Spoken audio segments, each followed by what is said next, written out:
국민 여러분, 안녕하셨습니까? 인도 태평양 전략연구원 최수영입니다.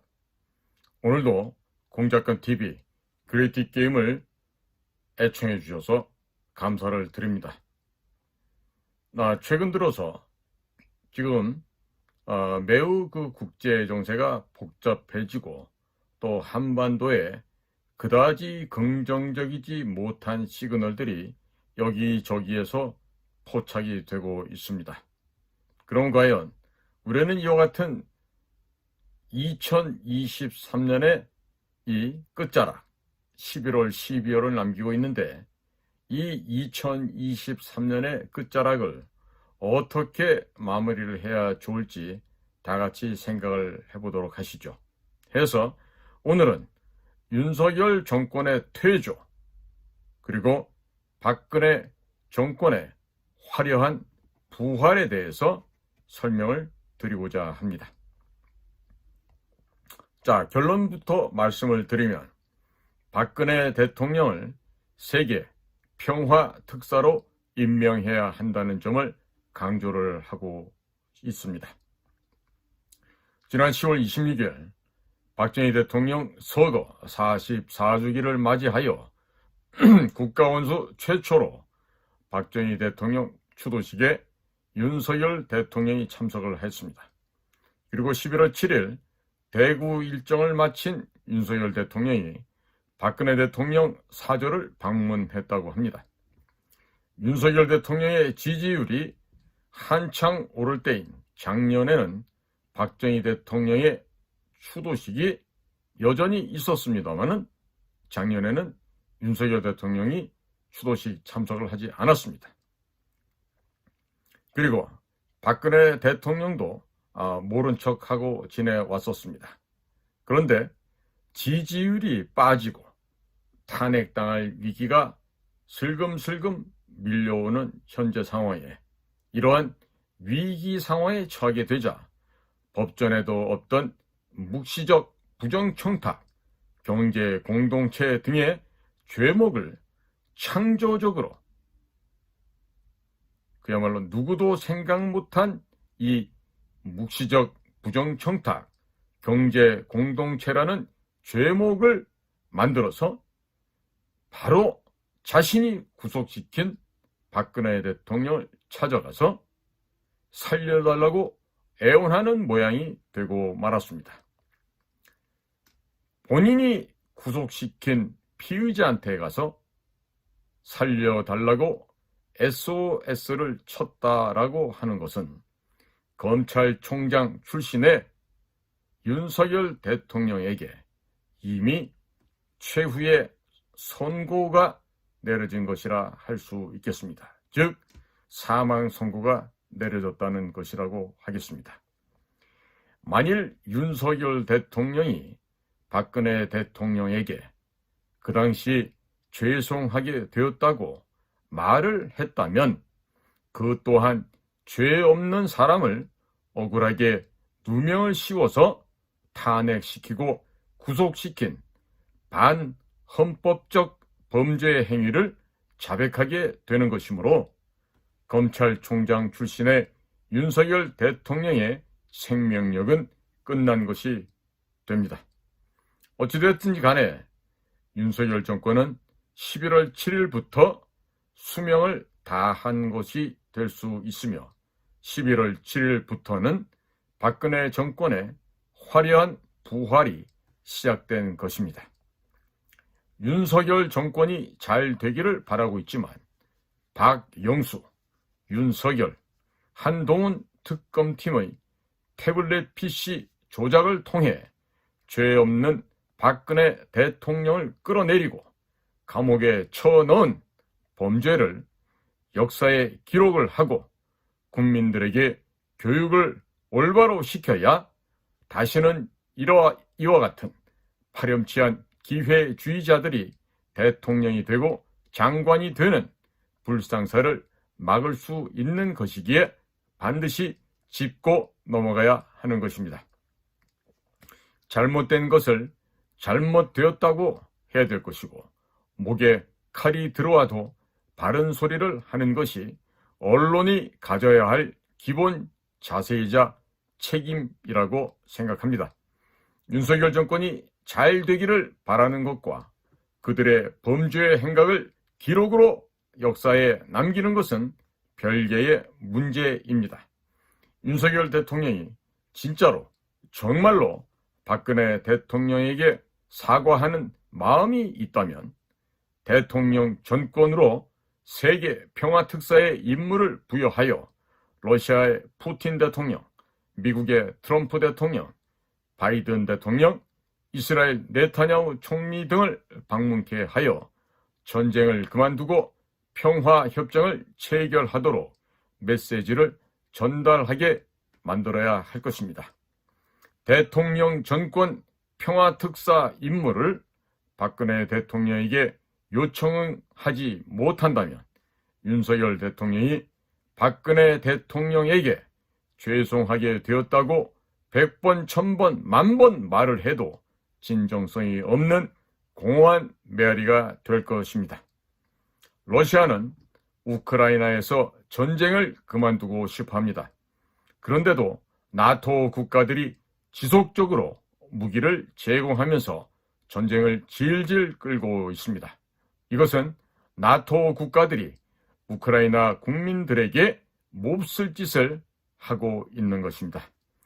박근혜 대통령이 세계 평화 특사로 유럽, 미국, 러시아를 방문하여 러시아 우크라이나 전쟁을 종식시킨다면 대한민국의 외교가 빛을 발하게 되는 것이고 윤석열 대통령이 저지른 범죄 행위도 국민들에게 용서받을 수 있게 될 것입니다.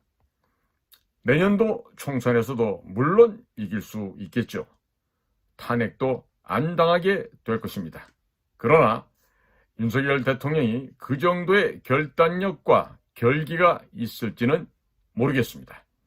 또 이스라엘 하마스 전쟁도 박근혜 대통령이 평화 특사로 방문하여 평화의 메시지를 전달하고 전쟁을 종식시킨다면 그 또한 대한민국 외교가 꽃을 피우게 되는 것입니다. 이런 것이 외교이고 이런 것이 올바른 국제 정치입니다.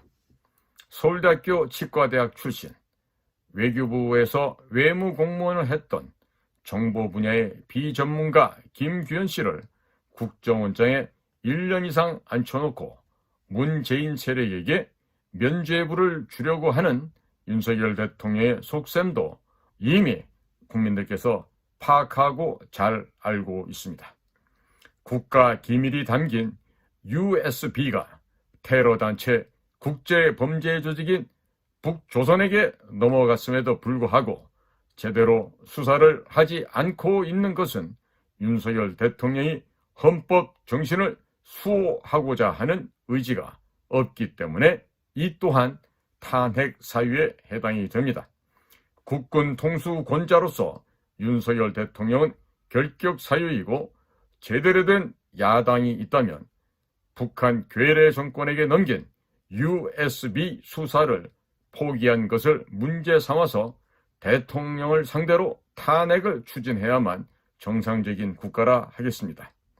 자신들의 권력 욕심 때문에 수많은 안보기관 직원들을 감옥에 쳐넣었고 반국가 세력인 문재인 일당이 권력을 잡게 만든 원죄를 윤석열 대통령과 한동훈 장관 그리고 더러운 특검 박영수는 지고 있습니다.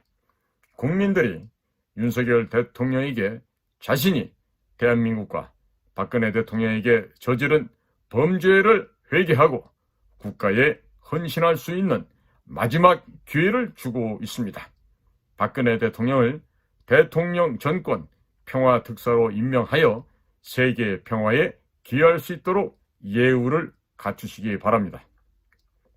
박근혜 대통령을 대통령 전권 평화특사로 임명하지 못한다면 윤석열 대통령이 박근혜 대통령에게 한 모든 말은 진정성이 없는 면피용 거짓말이 되는 것입니다. 자신이 저지른 죄는 자신이 죽을 때까지 따라다니니 회개할 수 있는 기회가 왔을 때 회개하시기 바랍니다. 자, 이와 아울러 제가 오늘 부왕불괴라는 한자 성어를 좀 소개를 할까 합니다. 부왕불괴라는 이 성어는 굽어보나 우러러보나 부끄러움이 없다라는 뜻인데, 하늘을 우러러보나 세상을 굽어보나 양심에 부끄러움이 없음을 이르는 말이 되겠습니다. 여기서 사용되는 부자는 구부릴 부자요, 앙자는 우러를 앙자며 아니 불자에 이어서 괴자는 부끄러울 괴자가 되겠습니다. 이 부왕불괴라는 말은 중국의 맹자의 진심 상편에 나타나고 있는데요. 인간만이 얼굴이 붉어지는 동물이라고 합니다. 부끄러움을 느끼게 하는 수치심은 모든 도덕의 원천이라고 현인들께서는 말해오고 있습니다. 남보다 능력이 부족해 열등감을 느끼거나 양심에 어긋나는 잘못을 저질렀을 때 정도의 차이는 있지만 부끄럽기는 매 한 가지입니다. 항상 조심하며 자신을 채찍질하는 인품이 높은 사람이 있는 반면에 벼룩도 납작이 있다는데 도대체 남에게 피해가 가는 짓을 하고도 후안 묻힌 철면피들이 많습니다. 요즘에 뉴스에 오르내리는 정말 쓰레기보다 못한 인간들이 있는데 그 인간들의 이런 더러운 이름은 제가 언급하지 않도록 하겠습니다. 부끄러움을 말할 때 먼저 떠오르는 대한민국의 시인이 있습니다. 죽는 날까지 하늘을 우러러 한 점 부끄러움이 없기를. 이 말을 항상 생각했던 민족 시인 윤동주 선생입니다. 우리 국민들께서 가장 좋아하여 잘 알려진 윤동주 시인의 서시의 앞부분을 보고서 바로 연상되는 것이 몸을 구부려 보거나 우러러 보거나 부끄러움이 없다는 이 성어가 바로 부왕불괴라는 성어가 되겠습니다. 성선설을 주장하였던 맹자는 인간의 도덕성 본성이 하늘로부터 부여받은 것이라 하였습니다. 그가 남긴 책 맹자의 진심편 상편에 이와 같이 설명을 하고 있습니다.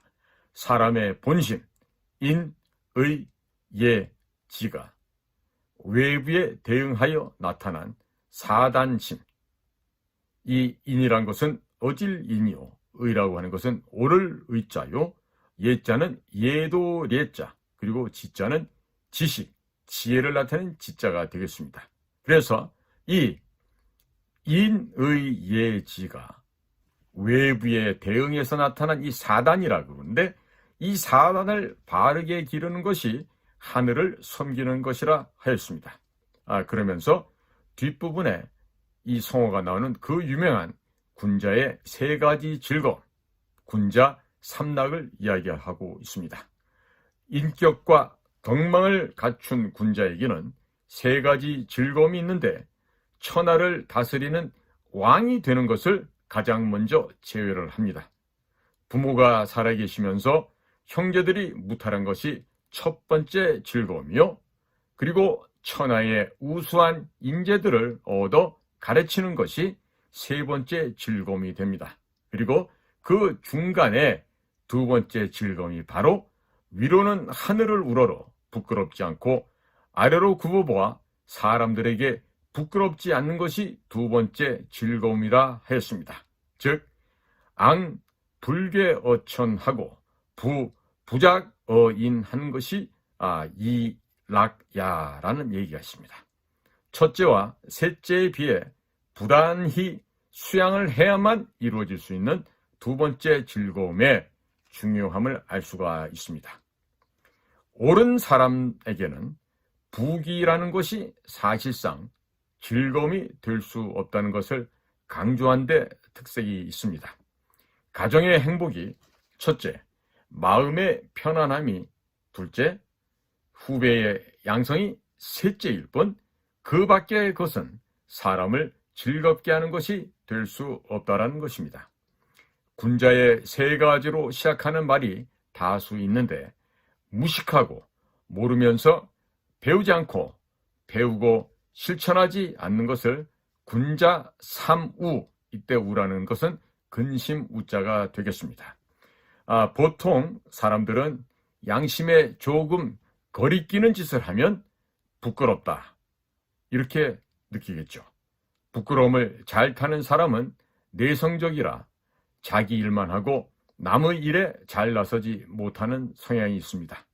앞장서서 일을 잘 처리하려면 적극적이고 외향적인 성격의 사람이 필요할 수도 있겠습니다. 문제는 남을 위한다고 하면서 지도층에 있는 사람들이 자주 부끄러움을 잊는다는 점입니다.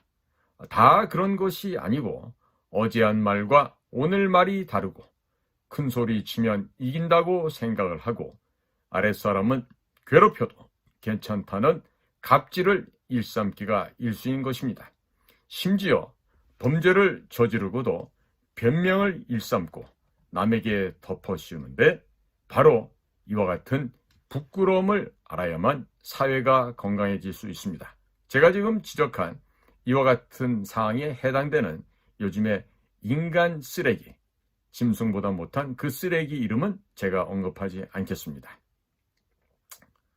하늘을 우러러 한 점 부끄러움도 없다. 과연 부끄러움이 없겠습니까? 과연 부끄러움이란 이 기준을 어디다 두고 하는 말일까 생각해 보면 머리가 어지러워지는 것 같습니다. 고사성어 부왕불괴는 하늘을 우러러보나 세상을 굽어보나 양심에 부끄러움이 없다는 말로 맹자 진심장구 상편에서 강조한 이야기가 되겠는데요. 맹자는 마음가짐이나 행동에 있어서나 양심에 아무 부끄러울 것이 없는 것이 대장부의 삶이라고 하면서 군자의 세 가지 즐거움에 천하에 왕노릇하는 것은 해당이 없다라고 했고, 부모가 모두 생존해 계시고 형제가 무고한 것이 첫 번째 즐거움이고, 우러러 하늘에 부끄럽지 않고 굽어보아 사람에게 부끄럽지 않은 것이 두 번째 즐거움이요, 천하의 영재를 얻어 가르치는 것이 세 번째 즐거움이라고 했습니다. 맹자는 부끄러움을 부끄러워하는 것이 사람의 양심이다라고 하였고, 부끄러움이 없음을 부끄러워한다면 치욕스러운 일이 없을 것이나 임기응변에 기교를 부리는 자는 부끄러움을 모르니 그리하면 본래의 양심이 날마다 막히게 되는데도 스스로 알지 못한다고 강조를 하였습니다. 자, 이때 부끄러움을 부끄러워하는 이 사람의 양식이 바로 수오지심입니다. 공자는 세 가지 즐거움과 세 가지 부끄러움에 대해서 예약에 따라 절제하기를 즐거워하고 남의 착한 일에 대해 말하기를 좋아하며 좋은 친구가 많은 것을 좋아하면 즐거운 것이나 교만하고 방자한 것을 좋아하고 노는 것을 좋아하며 먹고 마시는 것을 좋아하면 부끄러운 일이다 라고 하였습니다. 또한 정치가 깨끗해도 봉급을 받고 정치가 깨끗하지 않아도 봉급을 받는 것은 부끄러운 일이다 라고 하였습니다. 가끔 보면 여의도 사람들은 몇 달째 놀고 먹으면서도 봉급은 꼬박꼬박 챙기는 것을 보면 참 창피하고 부끄러움을 모르는 자들인 것 같습니다. 중용에서도 시경에 이르기를 물고기가 비록 물속에 잠겨 엎드려 있으나 심이 밝게 드러난다라고 하였습니다. 내가 방 안에 있는 것을 살펴보니 방구석에 있으면서도 부끄럽지 않다라고 하였습니다. 군자는 안으로 살펴서 하자가 없으니 마음에 부끄러움이 없게 되는 것이고, 움직이지 않아도 공경하며 말하지 않아도 믿기 때문에 남이 보든 안 보든 어느 곳에서도 떳떳한 행동을 하게 되므로 부끄러움이 없다란 말이 되겠습니다. 장자는 공자의 도에 대해서 늘 비하했지만 양왕편에서는 공자가 채나라에서 궁지에 빠져 7일간이나 불로 익힌 음식을 먹지 못하고 명아죽국에 쌀을 섞어 넣지도 못하는 형편에서도 검은 고를 타며 노래를 부르고 있자 공자의 제자 자로와 자공이 이런 처지에 방 안에서 검은 고나 타고 노래하고 있으니 부끄러움을 모름이 이 정도로 심할 수 있느냐 불만하는 말을 하게 됩니다. 이를 들은 공자는 도가 막히는 것은 부끄러우나 재난을 만나 곤궁한 것은 부끄러운 일이 아니다라고 했습니다. 공자는 곤궁하게 사는 것은 부끄러운 일이지만 공궁하게 사는 것은 부끄러운 일이 아니고 부귀하게 살면서 도에 어긋나는 것이 부끄러운 일이다 라고 했습니다. 하지만 요즘 세상에서 오두막집에서 나물 먹고 물 마시면서 부끄럽지 않다 하면 세상 사람들의 웃음거리가 되고 말 것입니다. 시대에 따라서 보는 눈이 다르니 시대에 따라야 부끄러움이 덜한 것 같다고 할 수도 있겠습니다. 자신을 돌아보아 부끄러울 것이 없으면 근심할 것도 두려울 것도 없다 했습니다. 누군들 떳떳하게 살고 싶은 마음이 왜 없겠습니까? 성현들은 도에 어긋나지 않는다면 부끄러운 일이 아니라고 했지만 도에 어긋나지 않게 산다는 것은 말 그대로 하늘과 땅을 우러러보아 한 점 부끄러움이 없어야 하는데 그 도라는 것을 지키려다 보면 하루도 부끄러워 살 수가 없을 것입니다. 도에 너무 지나치게 얽매이지 말고 그저 가족들과 화목하고 평안하게 일상적으로 보편적인 삶만 살아가더라도 그리 부끄러운 일은 아니라고 하겠습니다. 국민 여러분, 오늘 제가 좀 주제넘게 부앙불괴라고 하는 이 맹자편에 나온 이 성언을 말씀드렸습니다. 맹자가 얘기했던 것처럼 하늘을 우러러 부끄럽지 않고 아래로 굽어보아 사람들에게도 부끄럽지 않는 이와 같은 삶을 사는 것이 진정한 사람이고 진정한 인간이라 할 수 있겠습니다. 자, 그렇지 못하면 아무리 높은 지위에 있다 하더라도 그 삶은 사람의 삶이 아니라 금수만도 못한 삶이 되고야 말 것입니다. 지금 우리 사회를 전염시키고 물들이고 있는 더러운 정치 낭인들의 행각을 보면서 그들이 뿜어내는 오물보다도 더 추하고 악취가 풍겨나는 그 더러운 소리에 국민들의 눈과 귀가 얼마나 더 고통을 받아야 될지 모르겠습니다. 오늘은 우리가 굽어보나 우러러보나 부끄러움이 없는 삶을 살아야 되겠다는 뜻에서 부왕불괴라는 성어를 말씀을 드렸습니다.